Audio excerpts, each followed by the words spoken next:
அப்புறம் ஒடுக்கப்பட்ட மக்களாக இருக்கக்கூடிய இந்த மக்கள் ரொம்ப சர்வசாதாரணமாக ஒரு பிரியாணி பொட்டலம், ஒரு புடவை, சொன்ன மாதிரி ஆண்களுக்கு வேண்டிய அந்த சாராய பாட்டில்,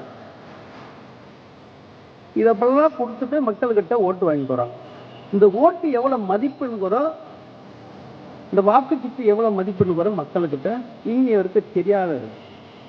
அதுதான் விலப்போகாத ஒரு வாக்காளர்கள் உருவாக்குவோம். அந்த வாக்குச்சீட்டுன்றது நம்மக்கிட்ட சர்வசாதாரணமாக வந்துடல. இந்த ஓட்டுன்றது ரொம்ப சர்வசாதாரணமாக யாருக்கிட்ட வரல.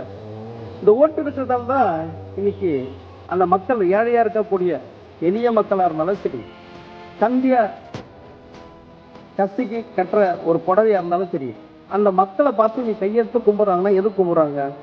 பெரிய பெரிய மிராஸ்டராக இருப்பாங்க, பெரிய பெரிய அதிபராக இருப்பாங்க, பெரிய பெரிய அரசியல் பாரம்பரிய அரசியல்வாதியாக இருப்பாங்க. இன்னைக்கு சாதாரண எளிய மக்களை கையெழுத்து கும்பிட்றாங்க, எது கும்பிட்றாங்க? ஓட்டுக்கு தானே கும்பிட்றாங்க, காலை தொட்டு கும்பிட்றாங்க, கட்டியும் பிடிக்க ஆரம்பித்தாங்க.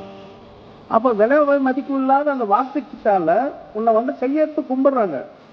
உனக்கு ஒரு தன்மானம் கிடைக்குது, அந்த கையெழுத்து கும்பிட்றாங்க, சுயமரியாதை கிடைக்குது அந்த வாக்கால. அந்த வாக்கோடைய மதிப்பையே இங்கே இருக்க அந்த மக்களுக்கு யாருமே சொல்லாத இருக்கிறாங்க. அப்போ ஒரு வாக்குன்றது எவ்வளவு மதிப்புன்னு கூட இங்க இருக்க மக்கள்கிட்ட சொல்லாத இருக்குதாங்க. அதுவும் ரொம்ப எளிமையான மக்கள், ஷெட்யூல் காஸ்ட் மக்கள் மத்தியில் ரொம்ப சர்வசாதாரணமா யார் வேணா வந்துடலாம்.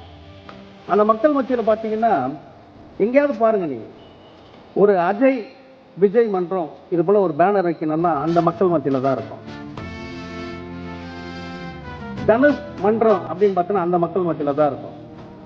ஏன் நாளைக்கு வடிவேலே கட்சி ஆரம்பிச்சா கூட சரி, நீ கொடியேற்ற பகுதியா இருக்கக்கூடிய அந்த மக்களை தான் இருக்கும். அந்த மக்கள்கிட்ட எந்த விழிப்புணர்வும் இல்லை. விழிப்புணர்வு படத்துல இன்னைக்கு படத்துல, ஏன்னா மெஜாரிட்டியா வாக்களிக்கிற மக்களும் இருக்கிறாங்க. தேர்தல் அறிவித்த பிறகு வரிசையா முன்னாடி வாக்கு பெட்டியில ஓட்டு போடுற மக்களா இருக்கிறாங்க. ஓட்டு பெட்டினும் போது அந்த மக்களுடைய மதிப்பு அதிகமா இருக்கக்கூடிய ஒரு வாக்கு பெட்டியில அதிக வாக்கு இருக்கக்கூடிய மக்களா இருக்கிறாங்க. அந்த மக்கள் கிட்ட தான் நம்ம முதல்ல ஆரம்பிக்கணுமே. அந்த மக்களை விலை போகாத ஒரு சமுதாயத்தை உருவாக்க